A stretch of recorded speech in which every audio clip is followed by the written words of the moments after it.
नमस्कार दोस्तों, आपका स्वागत है डार्क स्टोरीज में। आज की स्टोरी ओयो होटल की है। रात के सन्नाटे में दिल्ली की सड़कों पर एक अजीब सा सुकून था। हवा में ठंडक थी और हल्की बूंदाबांदी हो रही थी। पुनीत ने गाड़ी का वाइपर चालू किया और रियर व्यू मिरर में झांका। रागिनी, सब ठीक तो है ना? उसने धीरे से पूछा। रागिनी सीट पर थोड़ी सिमटी हुई बैठी थी। उसकी आंखों में अजीब सी बेचैनी थी। हाँ, ठीक हूं। उसने जबरन मुस्कुराने की कोशिश की, लेकिन उसकी आवाज में डर छिपा हुआ था। पुनीत ने ध्यान से देखा, फिर सड़क की ओर देखा और गाड़ी बढ़ा दी। उनका प्लान था एक वीकेंड गेट अवे का, और उन्होंने एक ओयो होटल बुक किया था, शहर से थोड़ा दूर, जहां कम भीड़ और शांति हो। जैसे ही वो होटल के पास पहुंचे, होटल की बिल्डिंग कुछ अजीब सी लग रही थी। बाहर से होटल के बोर्ड पर कुछ अक्षर मिटे हुए थे। ओयो की रोशनी मध्यम थी और इमारत में एक अजीब सा सन्नाटा पसरा हुआ था। पुनीत ने गाड़ी पार्क की और रागिनी को होटल के अंदर चलने का इशारा किया। रिसेप्शन पर एक बूढ़ा आदमी बैठा था, जिसका चेहरा झुर्रियों से भरा हुआ था और उसकी आंखों में कुछ खौफनाक चमक थी। आपकी बुकिंग है? उसने बिना किसी हाव भाव के पूछा। हाँ, पुनीत नाम से, पुनीत ने जवाब दिया। बूढ़े ने रजिस्टर में कुछ देखा और फिर उन्हें चाबियां पकड़ा दी। कमरा नंबर 13, उसने धीरे से कहा, और एक अजीब सी मुस्कान उसके चेहरे पर आई। रागिनी ने हल्के से पुनीत का हाथ पकड़ा। कमरा नंबर 13, उसने धीमी आवाज में कहा। पुनीत ने हंसते हुए कहा, अरे ये सब बस इत्तेफाक है, हॉरर मूवीज जैसी कोई चीज नहीं होती, चलो आराम करेंगे। लिफ्ट की तरफ बढ़ते हुए दोनों के कदम भारी लग रहे थे। लिफ्ट में घुसते ही रागिनी ने एक अजीब सी ठंड महसूस की। ये लिफ्ट इतनी ठंडी क्यों है? उसने पूछा। पुनीत ने अपने कंधे उचकाते हुए कहा, शायद ऐसी ज्यादा तेज है। कमरा 13 के दरवाजे पर पहुंचते ही पुनीत ने चाबी घुमाई। दरवाजा एक भारी आवाज के साथ खुला। अंदर का माहौल थोड़ा अजीब था। कमरा साधारण था, लेकिन दीवारों पर अजीब सी पुरानी पेंटिंग्स लगी थीं, जिनमें लोगों के चेहरे डरावने थे। रागिनी ने ध्यान से देखा, एक पेंटिंग में एक औरत खिड़की से बाहर देख रही थी, लेकिन उसकी आंखें वो जैसे सीधे रागिनी की तरफ घूर रही थीं। ये पेंटिंग्स थोड़ी अजीब हैं ना? रागिनी ने पुनीत से कहा। पुनीत ने कमरे का जायजा लेते हुए कहा, अरे यार, तुझे हर चीज में डर ही दिखता है।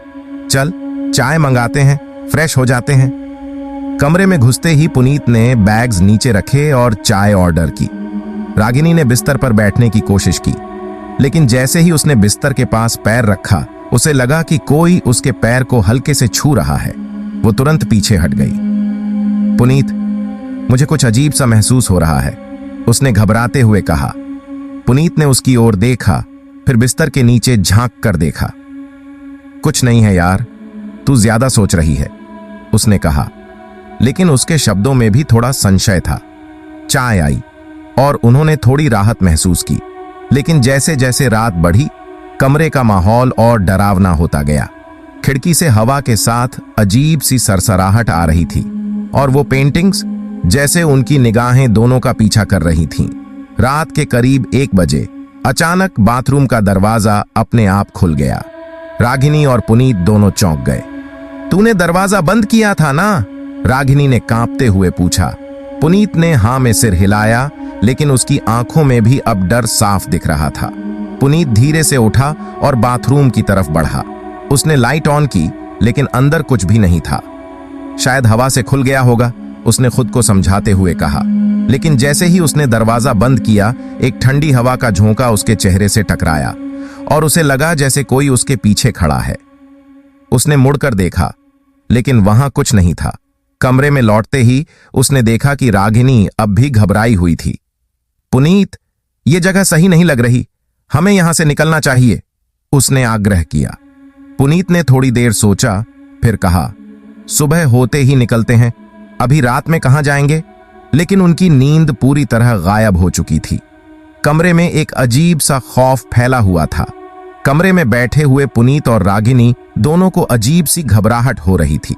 बाहर बारिश तेज हो चुकी थी और खिड़की से आती हवा अब और ठंडी लग रही थी। पुनीत ने अपने मोबाइल पर समय देखा। रात के 2 बज चुके थे। वो अब भी सोने की कोशिश कर रहे थे, लेकिन माहौल ही कुछ ऐसा था कि आंखें बंद करने पर भी बेचैनी खत्म नहीं हो रही थी। तभी कमरे की लाइट अचानक से झपकने लगी। अब ये क्या हो रहा है? पुनीत ने बड़बड़ाते हुए लाइट की तरफ देखा। उसने उठकर लाइट का स्विच ऑफ करने की कोशिश की, लेकिन स्विच काम नहीं कर रहा था। पूरी कमरे में एक अजीब सी धुंधलाहट फैल गई। रागिनी ने डरते हुए कहा, पुनीत, ये जगह सच में हॉन्टेड लग रही है। प्लीज, हमें यहां से जाना चाहिए। उसकी आवाज अब पहले से ज्यादा कांप रही थी। पुनीत ने उसकी बात पर ध्यान दिया। अब उसे भी समझ में आने लगा था कि कुछ तो गलत है। ठीक है, उसने जल्दी से अपना बैग उठाते हुए कहा, हम अभी रिसेप्शन पर चलते हैं, देखते हैं कोई दूसरी जगह मिल सकती है या नहीं। जैसे ही वो कमरे से बाहर निकले, होटल के गलियारे में एक अजीब सी खामोशी छाई हुई थी। सिर्फ उनके कदमों की आवाज गूंज रही थी। दीवारों पर लगे पुराने चित्रों में लोगों के चेहरे और ज्यादा भयावह लगने लगे थे। हर कदम के साथ दोनों की धड़कनें तेज होती जा रही थीं। रिसेप्शन की तरफ जाते हुए उन्हें महसूस हुआ कि वहां और कोई नहीं था। वो बूढ़ा रिसेप्शनिस्ट भी अब कहीं नहीं दिख रहा था। ये आदमी कहां चला गया? पुनीत ने हैरानी से कहा। रागिनी ने भी चारों तरफ देखा। शायद वो हमें यहां फंसाकर कहीं छुप गया है, उसने धीरे से कहा। पुनीत, यहां कुछ तो बहुत गलत हो रहा है। तभी उन्हें पीछे से किसी के पैरों की हल्की आवाज सुनाई दी। दोनों ने मुड़कर देखा, पर वहां कोई नहीं था। लेकिन वो आवाज फिर से आने लगी, हल्की, धीमी, पर पास आती हुई। यहां से भागते हैं, पुनीत ने कहा और रागिनी का हाथ पकड़कर तेजी से बाहर की ओर दौड़ने लगा। लेकिन जैसे ही वो मुख्य दरवाजे की तरफ बढ़े, दरवाजा अपने आप जोर से बंद हो गया। दोनों ठिठक गए। क्या ये दरवाजा खुद ब खुद बंद हो गया? रागिनी ने कांपते हुए कहा। पुनीत, हमें फंसाया जा रहा है। पुनीत ने दरवाजे को जोर से धक्का देने की कोशिश की, पर वो हिलने का नाम नहीं ले रहा था। कुछ समझ में नहीं आ रहा, उसने खुद से कहा। फिर रागिनी की ओर मुड़कर बोला, वापस ऊपर चलते हैं, शायद खिड़की से कुछ हो सके। दोनों वापस सीढ़ियों की तरफ बढ़ने लगे, पर जैसे ही उन्होंने सीढ़ियों पर कदम रखा, उन्हें किसी के धीमे धीमे हंसने की आवाज सुनाई दी। आवाज बेहद ठंडी और डरावनी थी, जैसे कोई उनके बहुत पास खड़ा हो। तुमने सुनी ये आवाज? रागिनी ने डरते हुए पुनीत से पूछा। पुनीत का चेहरा अब पूरी तरह से सफेद हो चुका था। उसने बस सिर हिलाया और तेजी से ऊपर जाने लगा। वो जैसे ही अपने कमरे के पास पहुंचे, कमरे का दरवाजा पहले से ही खुला हुआ था। मैंने दरवाजा बंद किया था, पुनीत ने चौंकते हुए कहा। रागिनी ने दरवाजे के अंदर झांका, लेकिन अब अंदर की चीजें और भी अजीब लगने लगी थीं। बिस्तर की चादरें फर्श पर बिखरी हुई थीं और वो पेंटिंग्स, उनमें अब कोई नहीं था। पेंटिंग्स के लोग गायब हो गए, रागिनी ने कांपते हुए कहा। पुनीत अब पूरी तरह डर चुका था। हमें यहां से किसी भी हाल में निकलना होगा, उसने ठंडे पसीने से भीगे हुए कहा। लेकिन जैसे ही वो खिड़की की तरफ बढ़े, खिड़की के बाहर एक छाया खड़ी थी। वो छाया धीरे धीरे उनके करीब आ रही थी। पुनीत और रागिनी दोनों बुरी तरह डर गए। ये क्या है? कौन है ये? रागिनी ने पुनीत से चिपकते हुए कहा। छाया ने धीरे धीरे अपना चेहरा खिड़की से झांकते हुए दिखाया। वो वही औरत थी जो पेंटिंग में दिख रही थी। उसकी आंखें बिल्कुल सूनी थीं, जैसे उनमें कोई जान नहीं थी, लेकिन उसकी ठंडी मुस्कान दोनों की रीढ़ में एक झुरझुरी पैदा कर रही थी। रागिनी ने जोर से चीख मारी, हमें मरना नहीं है पुनीत, प्लीज कुछ करो। पुनीत ने खिड़की की ओर दौड़ने की कोशिश की, लेकिन जैसे ही उसने खिड़की के पास कदम रखा, औरत का हाथ खिड़की के पार से अंदर आ गया। उसने पुनीत का कंधा पकड़ लिया। पुनीत को लगा जैसे किसी बर्फीले हाथ ने उसे जकड़ लिया हो। उसका पूरा शरीर कांपने लगा और वो हिल भी नहीं पा रहा था। रागिनी ने डरते हुए पुनीत की ओर देखा। उसकी आंखों में आंसू थे। पुनीत! उसने चीखते हुए पुनीत का हाथ पकड़ने की कोशिश की, लेकिन औरत का हाथ पुनीत को और जोर से खींचने लगा। पुनीत ने अपनी पूरी ताकत लगाकर छूटने की कोशिश की। उसका शरीर अब कांपते हुए पसीने से भीग चुका था। मुझे जाने दो! पुनीत ने चीखते हुए औरत के हाथ पर जोर से मारा। उसके मारे जाने के साथ ही औरत का हाथ अचानक से पीछे खींच गया और खिड़की बंद हो गई। पुनीत तुरंत जमीन पर गिर पड़ा। उसकी सांसें तेज चल रही थीं और वो पूरी तरह से घबराया हुआ था। रागिनी दौड़कर उसके पास आई। तू ठीक है? क्या हुआ अभी? उसकी आवाज में घबराहट साफ थी। पुनीत ने कांपते हुए जवाब दिया, मुझे नहीं पता, वो मुझे अंदर खींच रही थी। हमें यहां से भागना होगा, अभी के अभी। दोनों ने तुरंत अपने बैग्स उठाए, लेकिन अब कमरे की हालत और भी ज्यादा अजीब लगने लगी थी। फर्नीचर अपने आप हिल रहा था, खिड़की की कांचें लगातार दरक रही थीं और दीवारों से एक अजीब सी सरसराहट की आवाज आ रही थी।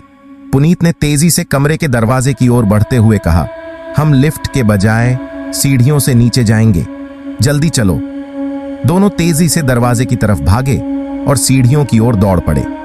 जैसे ही वो सीढ़ियों पर पहुंचे, होटल के गलियारों में बिजली चमकने लगी। सीढ़ियां अंतहीन लग रही थीं, जैसे उन्हें नीचे जाने का कोई रास्ता ही नहीं मिल रहा था। हर कदम पर दोनों को ऐसा लग रहा था कि कोई उनके पीछे चल रहा है, लेकिन पीछे मुड़ने पर वहां कुछ नहीं होता। सीढ़ियों के बीच में अचानक एक जोर का झटका महसूस हुआ। दोनों लड़खड़ाते हुए रुक गए। ये क्या था? रागिनी ने पुनीत की ओर देखा, लेकिन पुनीत भी बुरी तरह से हाँफ रहा था। तभी एक जोर की गूंजने वाली हंसी सुनाई दी, जो पूरे होटल में गूंज उठी। तुम लोग यहां से नहीं बच सकते। वो आवाज बेहद डरावनी थी, जैसे वो सीधे उनके कानों में गूंज रही हो। ये आवाज कहां से आ रही है? रागिनी ने बुरी तरह डरते हुए पुनीत का हाथ पकड़ लिया। मुझे बहुत डर लग रहा है, हमें जल्दी निकलना होगा। बस थोड़ा और, पुनीत ने अपनी घबराई हुई सांसों को काबू में करते हुए कहा। नीचे पहुंचकर हम गाड़ी तक भागेंगे, बस एक बार बाहर निकल जाएं। दोनों ने फिर से दौड़ना शुरू किया, लेकिन सीढ़ियां जैसे कभी खत्म ही नहीं हो रही थीं। वो ऊपर से नीचे आते जा रहे थे, लेकिन ऐसा लग रहा था कि वो एक ही जगह पर चक्कर काट रहे हों। दीवारों पर लगी पुरानी तस्वीरें अब और भी ज्यादा डरावनी हो चुकी थीं। उनके चेहरे पूरी तरह से विकृत हो चुके थे और आंखें लाल चमक रही थीं। ये कैसे हो सकता है? हम बार बार वहीं क्यों पहुंच रहे हैं? पुनीत ने घबराते हुए कहा। तभी रागिनी ने अचानक रुककर पीछे मुड़कर देखा। पुनीत, देखो, उसने उंगली से इशारा किया। पीछे की दीवारें अब हिलने लगी थीं। दीवारों पर जैसे कोई साया चल रहा था और वो साया तेजी से उनके करीब आ रहा था। भागो, पुनीत ने जोर से कहा और दोनों फिर से पूरी ताकत से भागने लगे। लेकिन जैसे ही उन्होंने कुछ कदम और बढ़ाए, अचानक उनकी आंखों के सामने एक अजीब दृश्य आ गया। सीढ़ियों के नीचे वो बूढ़ा रिसेप्शनिस्ट खड़ा था। उसकी आंखों में अजीब सी चमक थी और उसका चेहरा खौफनाक रूप से मुस्कुरा रहा था। तुम दोनों यहां से बाहर नहीं जा सकते, उसने ठंडी आवाज में कहा। यह होटल तुम दोनों के लिए है, हमेशा के लिए। रागिनी और पुनीत दोनों वहीं ठिठक गए। कौन हो तुम? पुनीत ने हिम्मत जुटाकर पूछा। तुम हमसे क्या चाहते हो? बूढ़ा आदमी और भी जोर से हंसने लगा। उसकी हंसी की गूंज से पूरी इमारत हिलने लगी। मैं इस जगह का रखवाला हूं और जो भी यहां आता है उसे यहां से जाने की इजाजत नहीं मिलती। पुनीत ने रागिनी का हाथ कसकर पकड़ा। हमें यहां से किसी भी हाल में निकलना होगा, उसने फुसफुसाते हुए कहा। कोशिश कर लो, बूढ़े ने कहा, लेकिन अब तुम इस जगह से कभी नहीं बच पाओगे। होटल की दीवारों से फिर से अजीब सरसराहट की आवाजें आने लगीं और सीढ़ियों पर छायाएं फिर से चलने लगीं। पुनीत और रागिनी की सांसें अब इतनी तेज चल रही थीं कि उन्हें अपना दिल गले में धड़कता हुआ महसूस हो रहा था। बूढ़े की हंसी अब पूरे गलियारे में गूंज रही थी और उसकी खौफनाक आंखें जैसे उनकी रूह तक को छलनी कर रही थीं। हम यहां नहीं रह सकते, पुनीत ने घबराते हुए रागिनी का हाथ खींचा। सीधे भागते हैं, बिना रुके। रागिनी की आंखों में आंसू भर आए थे, लेकिन उसने खुद को संभाला। ठीक है, पर हमें कुछ करना होगा। ये बूढ़ा और ये होटल हमें ऐसे नहीं छोड़ेंगे। दोनों ने एक बार फिर से भागना शुरू किया। सीढ़ियों से भागते हुए उन्हें लगा कि दीवारें अब उनके और करीब आ रही हैं, जैसे उन्हें जिंदा निगलने की कोशिश कर रही हों। उनके चारों ओर अंधेरा घना होता जा रहा था और वो बूढ़े की हंसी वो जैसे और जोर से उनके कानों में गूंज रही थी। नीचे की ओर भागते भागते आखिरकार उन्हें लॉबी दिखाई दी।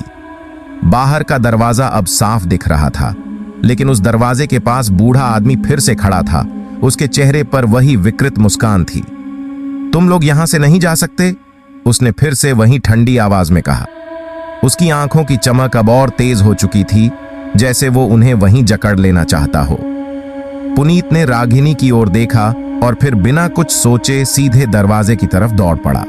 जैसे ही वो बूढ़े के पास पहुंचे, बूढ़े ने अपना हाथ उठाकर उन्हें रोकने की कोशिश की, लेकिन पुनीत ने अपनी पूरी ताकत से उसे धक्का दे दिया। बूढ़ा एक पल के लिए लड़खड़ाया, लेकिन उसकी हंसी अब और भी डरावनी हो गई थी। तुम मुझसे बच नहीं सकते, बूढ़ा चिल्लाया, लेकिन पुनीत ने उसे अनसुना कर दिया। उसने दरवाजा जोर से खींचा और एक झटके में वो खुल गया। बाहर की ठंडी हवा ने दोनों के चेहरों पर जैसे राहत की लहर दी, लेकिन अभी भी उनका पीछा नहीं छूटा था। जैसे ही दोनों होटल से बाहर निकले, पीछे से एक जोरदार धमाके की आवाज आई। उन्होंने मुड़कर देखा तो होटल की खिड़कियां और दरवाजे अपने आप बंद हो रहे थे और उस बूढ़े की परछाई दरवाजे के पास खड़ी थी। उसकी आंखें अब लाल हो चुकी थीं और वो एक भयानक चीख मारते हुए धीरे धीरे गायब हो गया। गाड़ी की तरफ भागो, पुनीत ने चिल्लाते हुए कहा। दोनों जल्दी जल्दी गाड़ी की तरफ भागे और बिना कोई वक्त बर्बाद किए गाड़ी स्टार्ट कर दी। चल, जल्दी कर, यहां से दूर निकल चल, रागिनी ने कांपते हुए कहा। उसकी आवाज में अभी भी डर की झलक थी।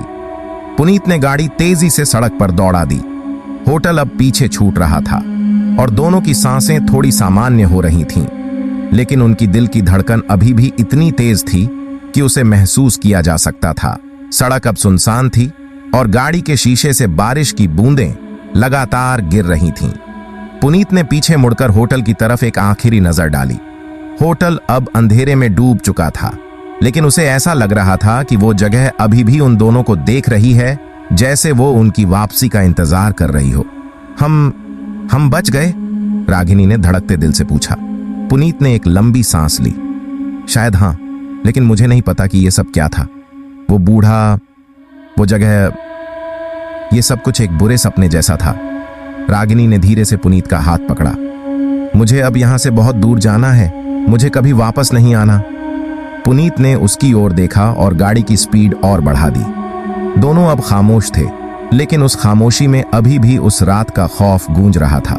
गाड़ी की हेडलाइट्स के सामने एक धुंध छाई हुई थी और जैसे ही वो सड़क के किनारे से गुजरने लगे, उन्हें लगा कि कोई परछाई उनकी गाड़ी के साथ साथ दौड़ रही है। दोनों ने एक दूसरे की ओर देखा, लेकिन कुछ कहने की हिम्मत नहीं हुई। पुनीत ने गाड़ी और तेज कर दी, लेकिन अब भी उस परछाई का एहसास उन्हें छोड़ नहीं रहा था। ये क्या हो रहा है? उसने घबराते हुए कहा। रागिनी ने भी डरते हुए बाहर देखा। वो परछाई अब और करीब आ रही थी। उसकी आंखों में वही सूनी चमक थी जो उन्होंने होटल में देखी थी। वो फिर से आ रही है, रागिनी ने कांपते हुए कहा। पुनीत ने पूरी ताकत से एक्सेलरेटर पर पैर रखा और गाड़ी को जैसे हवा में उड़ा दिया। परछाई अब धीरे धीरे पीछे छूटने लगी, लेकिन उसकी गूंजती हुई हंसी अब भी दोनों के कानों में गूंज रही थी। सड़क अब धीरे धीरे साफ हो रही थी और अंधेरा पीछे छूट रहा था। हम सच में इस बार बच गए? रागिनी ने हिम्मत जुटाकर पूछा। पुनीत ने एक बार फिर पीछे मुड़कर देखा। शायद, उसने धीरे से कहा, लेकिन जो भी था वो हमें कभी नहीं छोड़ने वाला। गाड़ी अब तेजी से हाईवे पर दौड़ रही थी। चारों ओर अंधेरा पसरा हुआ था और बारिश धीमी हो चुकी थी, लेकिन उस सन्नाटे में भी दोनों के दिलों में डर की लहरें चल रही थीं। पुनीत के हाथ स्टीयरिंग व्हील पर जकड़े हुए थे और उसकी आंखें बार बार रियर व्यू मिरर में पीछे की ओर देख रही थीं। रागिनी सीट पर बिल्कुल शांत बैठी थी, लेकिन उसकी हालत बयां कर रही थी कि वो अंदर से पूरी तरह हिल चुकी थी। कुछ देर बाद रागिनी ने भारी आवाज में कहा, पुनीत, हम अब कहां जाएंगे? पुनीत ने एक गहरी सांस लेते हुए जवाब दिया, सबसे पहले हमें इस इलाके से दूर निकलना होगा, फिर कोई होटल देखेंगे, पर इस बार हम किसी आम होटल में नहीं जाएंगे। रागिनी ने उसकी बात पर हामी भरी, लेकिन उसकी आंखों में एक सवाल अब भी तैर रहा था। क्या वो सच में इस सबसे बच पाएंगे? गाड़ी कुछ मील आगे बढ़ी ही थी कि अचानक सड़क के किनारे एक बोर्ड दिखाई दिया, जिस पर लिखा था, next service area 10 kilometre. Puneet ने थोड़ी राहत की सांस ली। वहां रुककर थोड़ी देर आराम कर लेते हैं, उसने कहा।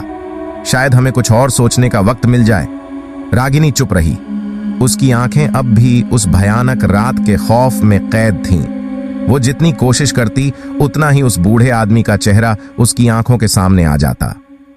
10 किलोमीटर का सफर चुपचाप बीता। जैसे ही वो सर्विस एरिया पर पहुंचे, पुनीत ने गाड़ी एक कैफे के बाहर पार्क कर दी।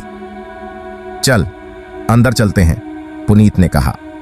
रागिनी ने हल्की सिर हिलाकर हामी भरी और दोनों कैफे के अंदर चले गए। कैफे के अंदर हल्की रोशनी थी और कुछ लोग बैठे हुए थे। माहौल थोड़ा शांतिपूर्ण था, लेकिन उनके दिलों की बेचैनी अब भी वहीं थी। उन्होंने एक कोने की टेबल पर बैठकर कॉफी ऑर्डर की। हमसे गलत क्या हुआ? रागिनी ने धीमी आवाज में पूछा। उसकी आंखों में अभी भी डर था। हम सिर्फ एक साधारण होटल में रुके थे, पर ऐसा लगा जैसे किसी ने हमें वहां फंसाने की योजना बनाई हो। पुनीत ने उसकी बात सुनी और गहरी सांस लेते हुए बोला, मुझे भी नहीं समझ आ रहा कि वो जगह क्या थी, लेकिन कुछ तो बहुत अजीब था, जैसे वो होटल हमें खुद खींच रहा था। तभी कैफे का वेटर उनकी टेबल के पास आया। आप लोग किसी होटल की बात कर रहे थे? उसने बिना किसी वजह के पूछा। पुनीत और रागिनी ने हैरानी से उसकी ओर देखा। हाँ, हम एक होटल में रुके थे, ओयो होटल, पुनीत ने धीरे से कहा। वेटर का चेहरा एक पल के लिए गंभीर हो गया। आप किस ओयो में रुके थे? वो शहर के बाहर वाली सड़क पर जो है। शायद नाम नहीं देखा हमने, पुनीत ने कहा। अब उसके मन में भी शक पैदा हो रहा था। वेटर ने एक लंबी सांस ली और धीरे से कहा, अगर वो वही ओयो है जिसके बारे में मैं सोच रहा हूं, तो आपको सच में वहां नहीं रुकना चाहिए था। रागिनी की आंखें फैल गईं। तुम क्या कहना चाहते हो? वेटर ने चारों ओर देखा, फिर धीरे से उनके करीब आकर बोला, वो ओयो होटल अब बंद होना चाहिए था। कई साल पहले वहां कुछ बहुत भयानक हुआ था। कहते हैं उस जगह पर कोई आत्मा का बसेरा है जो वहां आने वाले मेहमानों को कभी नहीं जाने देती। पुनीत और रागिनी के दिलों की धड़कनें तेज हो गईं। क्या हुआ था वहां? पुनीत ने कांपती आवाज में पूछा। वेटर ने गंभीरता से जवाब दिया, कहते हैं कि कई साल पहले उस होटल का मालिक पागल हो गया था। उसने अपने सारे स्टाफ और मेहमानों को एक रात बंद करके मार डाला। उस रात के बाद से वहां अजीब घटनाएं होने लगीं। लोगों ने उसे बंद करने की कोशिश की, पर हर बार कुछ न कुछ अनहोनी हो जाती। इसलिए अब कोई भी वहां नहीं जाता, लेकिन कभी कभी अनजाने में कोई आ जाता है, और फिर वही होता है जो आपके साथ हुआ। पुनीत और रागिनी की सांसें जैसे थम गईं। दोनों ने एक दूसरे की तरफ देखा और उन्हें एहसास हुआ कि वो कितनी बड़ी मुसीबत से बचकर निकले हैं। हमें यहां से जाना चाहिए, रागिनी ने धीरे से कहा। उसकी आवाज कांप रही थी। हां, और अब सीधे घर चलते हैं, पुनीत ने गंभीरता से कहा। अब इस जगह से दूर ही रहेंगे। दोनों ने जल्दी से बिल चुकाया और बाहर आ गए। गाड़ी में बैठते ही पुनीत ने इंजन स्टार्ट किया और तेजी से हाईवे की ओर बढ़ने लगा। लेकिन जैसे ही उन्होंने कैफे से कुछ दूरी तय की, गाड़ी के रेडियो से एक धीमी मगर जानी पहचानी हंसी सुनाई दी। वही बूढ़ी आदमी की डरावनी हंसी। रागिनी ने घबराकर पुनीत की तरफ देखा। ये फिर से वही हो रहा है। पुनीत ने रेडियो बंद करने की कोशिश की, लेकिन रेडियो की हंसी अब और तेज होती जा रही थी। हम इससे कभी नहीं बच सकते। रेडियो से आती हंसी अब गाड़ी के हर कोने में गूंज रही थी। पुनीत के हाथों में स्टीयरिंग व्हील कांपने लगा। उसकी सांसें तेज हो रही थीं। रागिनी की आंखों में डर साफ दिखाई दे रहा था और वो बार बार पीछे मुड़कर देख रही थी, जैसे कुछ भयानक पीछे से उनका पीछा कर रहा हो। पुनीत, कुछ करो, रागिनी ने कांपती आवाज में कहा। उसकी आंखों में आंसू छलकने लगे थे। पुनीत ने तेजी से रेडियो का वॉल्यूम बंद करने की कोशिश की, लेकिन हंसी बंद होने का नाम नहीं ले रही थी। मैं इसे बंद नहीं कर पा रहा, उसने घबराते हुए कहा। वो हंसी अब जैसे और भी भयानक हो गई थी। एक अजीब सी ठंडक गाड़ी के अंदर फैलने लगी थी। बाहर का मौसम साफ था, लेकिन अंदर ऐसा महसूस हो रहा था जैसे बर्फीली हवा बह रही हो। गाड़ी के शीशे पर अचानक से धुंध जमने लगी और उसमें उंगलियों के निशान दिखने लगे, जैसे कोई अदृश्य हाथ गाड़ी के बाहर से खिड़की पर खरोंच रहा हो। पुनीत, यहां से भागो, हमें इस जगह से निकलना होगा। रागिनी ने डरते हुए पुनीत का हाथ पकड़ लिया। पुनीत ने गाड़ी की स्पीड बढ़ा दी, लेकिन सड़क पर एक अजीब सा बदलाव महसूस हो रहा था। सड़क पर अचानक धुंध छा गई और चारों ओर का दृश्य धुंधला पड़ने लगा। सामने का रास्ता जैसे गायब हो रहा था और ऐसा लग रहा था कि वो किसी अज्ञात जगह की ओर जा रहे हैं। ये क्या हो रहा है? पुनीत ने घबरा कर कहा। उसकी आंखें अब डर और बेचैनी से भर गई थीं। तभी अचानक से गाड़ी के इंजन ने एक जोरदार आवाज की और बंद हो गया। गाड़ी बीच सड़क पर रुक गई। चारों ओर घना अंधेरा छा गया और उस हंसी की आवाज अब और पास सुनाई देने लगी। पुनीत, रागिनी ने धीमी आवाज में कहा। उसकी आवाज में डर की कंपकंपी साफ महसूस हो रही थी। हम फंस चुके हैं। पुनीत ने गाड़ी को फिर से स्टार्ट करने की कोशिश की, लेकिन इंजन ने कोई प्रतिक्रिया नहीं दी। उसके माथे से पसीना बहने लगा था। उसकी सांसें अब बेकाबू हो चुकी थीं। अचानक गाड़ी के शीशे पर कुछ आहट हुई, जैसे किसी ने बाहर से जोरदार खटखटाया हो। दोनों ने एक साथ बाहर की तरफ देखा। वो बूढ़ा आदमी, जिसकी लाल चमकती आंखें गाड़ी के शीशे से सीधे उन्हें देख रही थीं। तुम मुझसे बचकर नहीं जा सकते, उसकी आवाज गूंज रही थी। यह होटल सिर्फ एक शुरुआत थी। तुम जहां भी जाओगे मैं तुम्हारा पीछा करूंगा। रागिनी ने डर के मारे चीख मारी और पुनीत ने तेजी से गाड़ी का दरवाजा खोलने की कोशिश की, लेकिन दरवाजे लॉक हो चुके थे। क्या हो रहा है? ये दरवाजे क्यों नहीं खुल रहे? पुनीत ने घबराते हुए चिल्लाया। बूढ़े आदमी ने अब खिड़की पर हाथ रख दिया।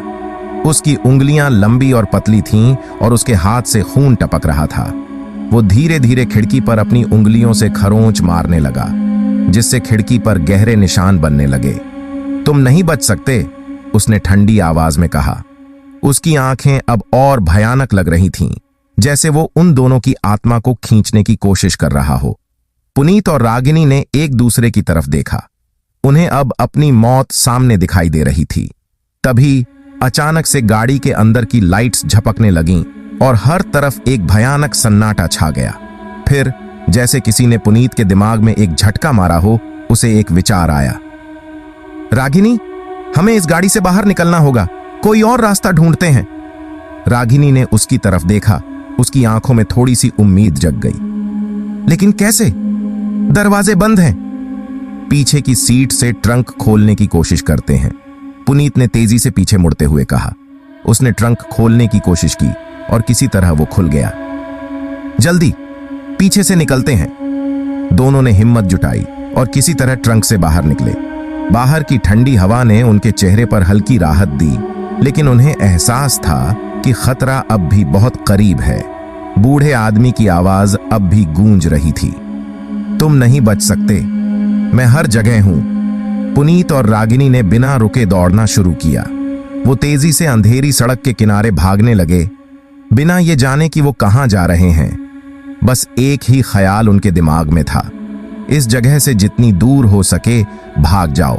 पर उनकी दौड़ते कदमों के पीछे वो हंसी और तेज होती जा रही थी। पुनीत और रागिनी अब बिना सोचे समझे भाग रहे थे। अंधेरे में उनके पैरों की आहट और उस बूढ़े आदमी की गूंजती हंसी के बीच डर का साया उनके दिलों पर पूरी तरह हावी हो चुका था। सड़क सुनसान थी और चारों ओर घना अंधेरा फैला हुआ था। उनके दिमाग में बस एक ही सवाल था, क्या वे इससे कभी बच पाएंगे? पुनीत, हमें कहां जाना है? रागिनी ने थकी हुई आवाज में पूछा। उसकी सांसें उखड़ने लगी थीं। मुझे नहीं पता, पुनीत ने भी हांफते हुए कहा। बस भागते रहना है, इस अंधेरे से जितना दूर हो सके। तभी अचानक से उनके सामने एक पुरानी टूटी फूटी इमारत दिखाई दी। इमारत के बाहर हल्की सी रोशनी जल रही थी, मानो किसी ने हाल ही में उस जगह को इस्तेमाल किया हो। दोनों ने बिना कुछ सोचे उस इमारत की ओर दौड़ लगा दी। जैसे ही वे इमारत के पास पहुंचे, पुनीत ने दरवाजा धक्का दिया। दरवाजा चरमराते हुए खुल गया। अंदर घुप अंधेरा था, लेकिन बाहर के हालात से बचने के लिए यह जगह सही लग रही थी। जल्दी अंदर चलो, पुनीत ने रागिनी को इशारा किया। दोनों ने अंदर कदम रखा और दरवाजा तेजी से बंद कर दिया। अब वे उस खौफनाक हंसी से थोड़ी देर के लिए बच चुके थे। ये जगह क्या है? रागिनी ने फुसफुसाते हुए पूछा। उसकी आंखें अंधेरे में इधर उधर घूर रही थीं। पुनीत ने चारों ओर देखा। इमारत पुरानी लग रही थी, जैसे कोई वर्कशॉप या गोदाम हो। दीवारों पर दरारें थीं और छत से कुछ जगहों पर पानी टपक रहा था। हल्की सी सड़ांध की बदबू भी महसूस हो रही थी। पता नहीं, पर शायद यहां कुछ देर के लिए छिप सकते हैं, पुनीत ने थकी आवाज में कहा। उसके पैर अब कांप रहे थे और शरीर थकावट से जूझ रहा था। दोनों दीवार से टिक कर बैठ गए। बाहर की दुनिया से थोड़ी राहत मिली, लेकिन उनके दिलों में उस बूढ़े आदमी का खौफ अब भी गहरा था। रागिनी ने डरते हुए कहा, क्या वो हमें यहां भी ढूंढ लेगा? पुनीत ने उसे दिलासा देने की कोशिश की। नहीं, शायद नहीं, शायद हमने उसे पीछे छोड़ दिया है। लेकिन जैसे ही उसने ये कहा, इमारत के अंदर से एक हल्की खटखट की आवाज आने लगी। दोनों एकदम सतर्क हो गए। ये आवाज कहां से आ रही है? रागिनी ने फुसफुसाते हुए पूछा। पुनीत ने अपने कान उस आवाज की दिशा में लगाए। वो आवाज धीरे धीरे तेज हो रही थी, जैसे कोई कदम दर कदम उनकी ओर बढ़ रहा हो। उसका दिल अब फिर से तेजी से धड़कने लगा। शायद ये हवा होगी, उसने खुद को समझाने की कोशिश की।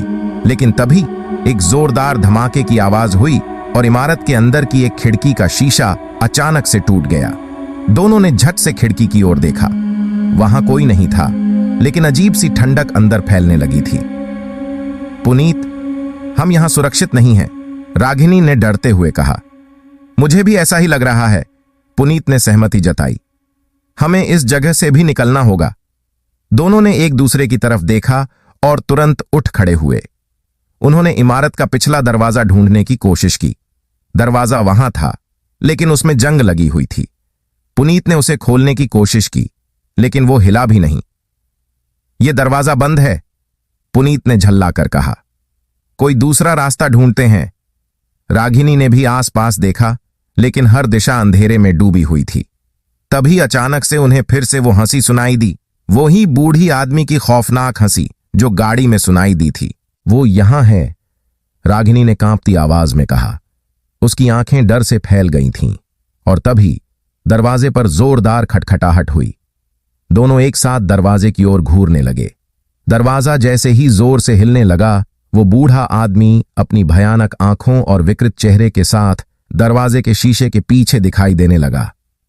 तुम मुझसे भाग नहीं सकते, उसने जोर से चिल्लाया।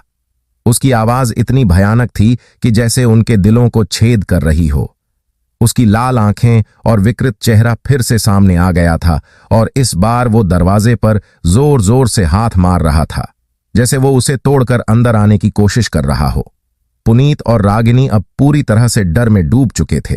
दरवाजा हर झटके के साथ और हिलने लगा था, और वो बूढ़ा आदमी हर बार अपनी भयानक हंसी के साथ उन्हें चिढ़ा रहा था। अब क्या करें? रागिनी ने चीखते हुए पूछा। उसकी आंखों में आंसू छलकने लगे थे। पुनीत ने जल्दबाजी में इधर उधर देखा। फिर अचानक उसे एक लकड़ी का मोटा टुकड़ा दिखा। उसने जल्दी से उसे उठाया और दरवाजे के पास जाकर उसे रोकने की कोशिश करने लगा। शायद ये उसे कुछ देर रोके रखे, पुनीत ने घबराते हुए कहा। लेकिन उसकी उम्मीदें उस वक्त टूट गईं जब दरवाजे का एक कोना चटक गया। दरवाजे का लकड़ी का टुकड़ा अब टूटने लगा था। बूढ़ा आदमी अब और जोर से धक्का मारने लगा था। वो अंदर आ रहा है, रागिनी ने चिल्लाते हुए कहा। हमें भागना होगा, पुनीत ने चीखते हुए कहा, और दोनों इमारत के दूसरे कोने की ओर भागने लगे। दरवाजे की तरफ से एक आखिरी जोरदार आवाज आई और बूढ़ा आदमी दरवाजे को तोड़कर अंदर घुस गया। उसकी लाल आंखें अब और भी ज्यादा चमक रही थीं था। पुनीत ने एक दरवाजे पर जोर आजमाने की कोशिश की, लेकिन दरवाजा नहीं खुला। उसने फिर से अपनी पूरी ताकत से धक्का दिया, लेकिन नतीजा वहीं रहा।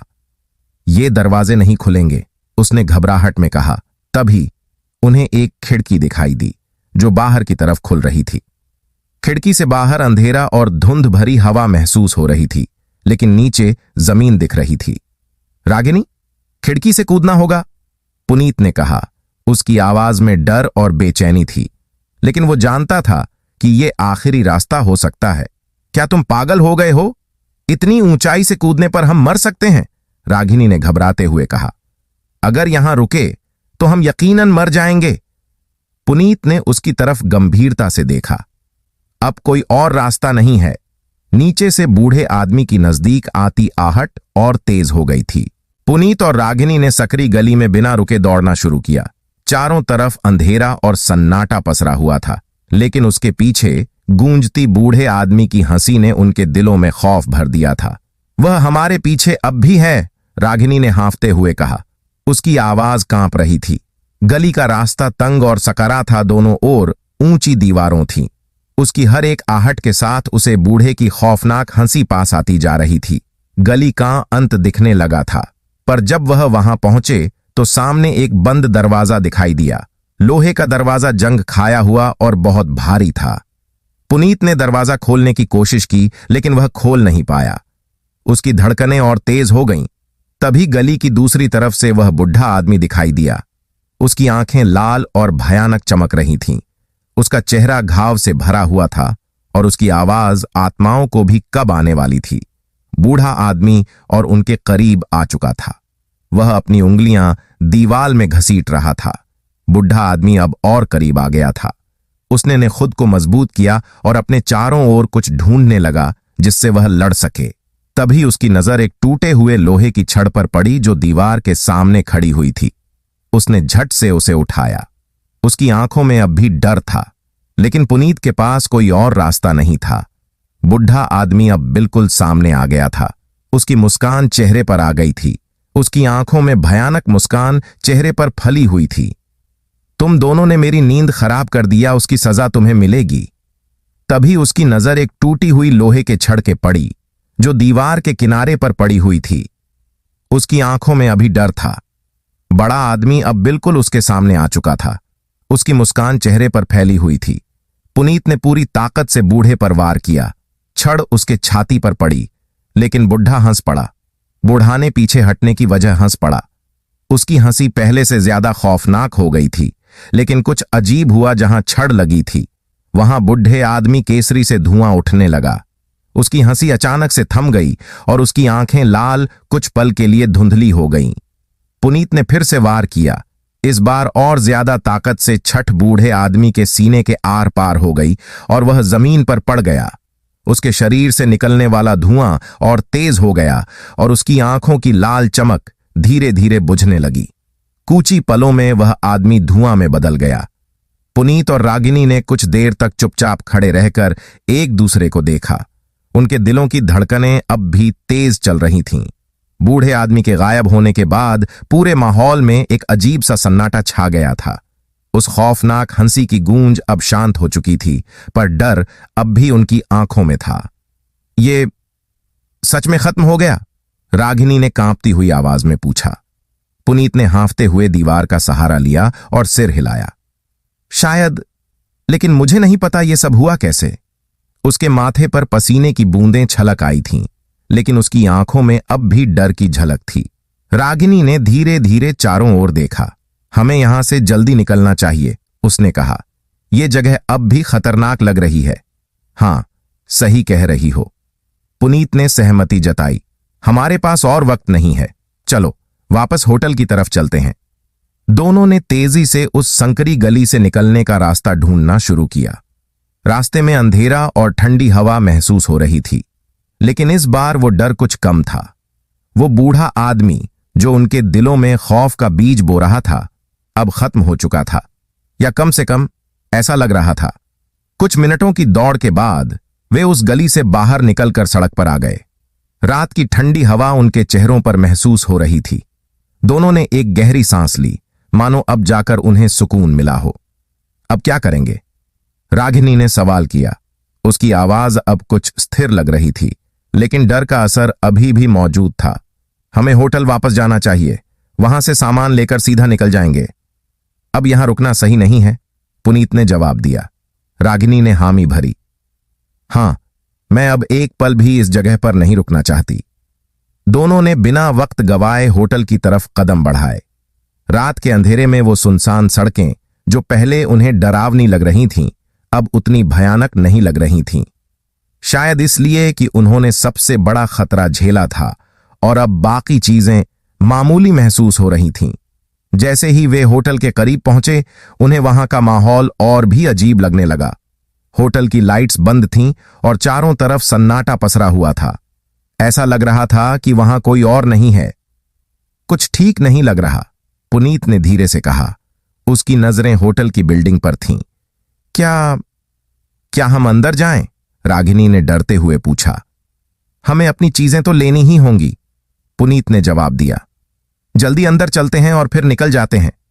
दोनों ने डरते डरते होटल के दरवाजे की तरफ कदम बढ़ाए। दरवाजा हल्के से खुला था, मानो किसी ने जल्दबाजी में इसे बंद करने की जरूरत ही महसूस नहीं की हो।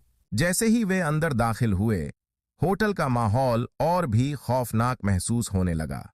रिसेप्शन पर कोई नहीं था, लाइट्स बंद थीं और सिर्फ बाहर से आती हुई हल्की चांदनी कमरे में फैली हुई थी।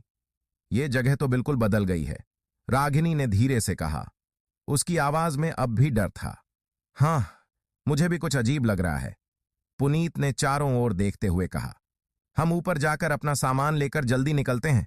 वे सीढ़ियों की तरफ बढ़े और धीरे धीरे ऊपर की मंजिल की तरफ बढ़ने लगे। सीढ़ियों पर उनके कदमों की हल्की आहट उस सन्नाटे में गूंज रही थी। हर कदम के साथ उनका दिल तेजी से धड़कने लगा था। कहीं फिर से कोई? रागिनी ने सवाल किया, लेकिन वो अपनी बात पूरी नहीं कर पाई।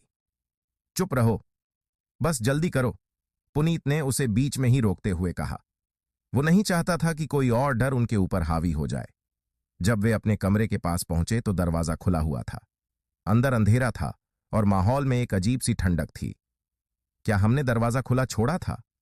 पुनीत ने धीरे से पूछा। रागिनी ने सिर हिलाया। नहीं, मुझे याद है, मैंने दरवाजा बंद किया था। पुनीत ने अंदर झांका, पर कुछ नहीं दिखा। शायद कोई अंदर गया हो, उसने धीरे से कहा। वो दोनों डरते डरते कमरे के अंदर दाखिल हुए। उनका सामान वहीं पड़ा था, लेकिन पूरे कमरे में एक अजीब सी घबराहट का माहौल था, मानो वहां किसी की मौजूदगी हो जो दिखाई नहीं दे रही थी। रागिनी ने धीरे धीरे अपना बैग उठाया। चलो, जल्दी चलते हैं, उसने पुनीत से कहा। पुनीत ने भी अपना सामान समेटा और दोनों ने बिना देरी किए कमरे से बाहर कदम रखा। लेकिन जैसे ही वे बाहर आए, उन्हें फिर से वहीं ठंडा झोंका महसूस हुआ। कुछ गलत है। रागिनी ने पुनीत का हाथ कसकर पकड़ा। उसकी आवाज कांप रही थी। तभी होटल के गलियारे में कुछ कदमों की आहट सुनाई दी। दोनों ने एक दूसरे की तरफ घबराई हुई निगाहों से देखा। पुनीत और रागिनी ने धीरे धीरे सुनाई देती कदमों की आवाज की ओर ध्यान दिया। वो आवाज धीरे धीरे करीब आ रही थी और होटल के सन्नाटे में वो जैसे गूंज रही थी। क्या वो कोई है? रागिनी ने फुसफुसाते हुए कहा। उसकी आंखों में डर की लकीरें गहरी हो रही थीं। पता नहीं, हमें बाहर निकलना होगा, पुनीत ने कहा। उसकी आवाज में गंभीरता थी। वो जानता था कि अब कोई भी खतरा झेलने का समय नहीं है। उन्होंने तेजी से सीढ़ियों की तरफ बढ़ना शुरू किया। हम क्या करें? पुनीत ने पूछा। उसका दिल अब तेजी से धड़क रहा था। महिला ने कहा, तुम्हें अपने भीतर की ताकत को पहचानना होगा। डरो मत, बस विश्वास करो। बूढ़ा अचानक फिर से प्रकट हुआ और उसने कहा, तुम क्या कर सकते हो? तुम सिर्फ बच्चे हो। पुनीत ने रागिनी की ओर देखा। हमें एकजुट होना होगा। अगर हम डर को पार कर सकें तो हम उसे रोक सकते हैं। वे दोनों एक दूसरे का हाथ पकड़े हुए आंखें बंद करके अपनी ताकत इकट्ठा करने लगे। उन्होंने अपने मन में उस भय को दूर करने की कोशिश की जो बूढ़े ने बोया था। जैसे ही उन्होंने एक साथ सोचा, उनका शरीर हल्का हो गया। बूढ़ा आदमी चौंक गया और पीछे हट गया। क्या? ये क्या कर रहे हो? पुनीत और रागिनी ने एक साथ चिल्लाकर कहा, हम डर को खत्म करेंगे। तभी अचानक एक तेज रोशनी के साथ वे दोनों एकजुट हो गए। बूढ़ा आदमी चीखते हुए भागने लगा और उसकी धुंधली आकृति धीरे धीरे मिटने लगी। बूढ़ा व्यक्ति अंततः गायब हो गया और पार्क में फिर से शांति छा गई। क्या हम सच में जीत गए? रागिनी ने आश्चर्य से पूछा। हां, हमने अपने डर को पार कर लिया, पुनीत ने कहा। उसकी आंखों में राहत थी।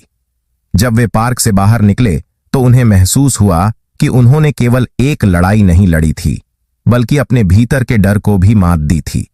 वे दोनों एक नई उम्मीद के साथ बाहर निकले और सूरज की पहली किरणों के साथ उन्होंने अपने भविष्य की ओर कदम बढ़ाया।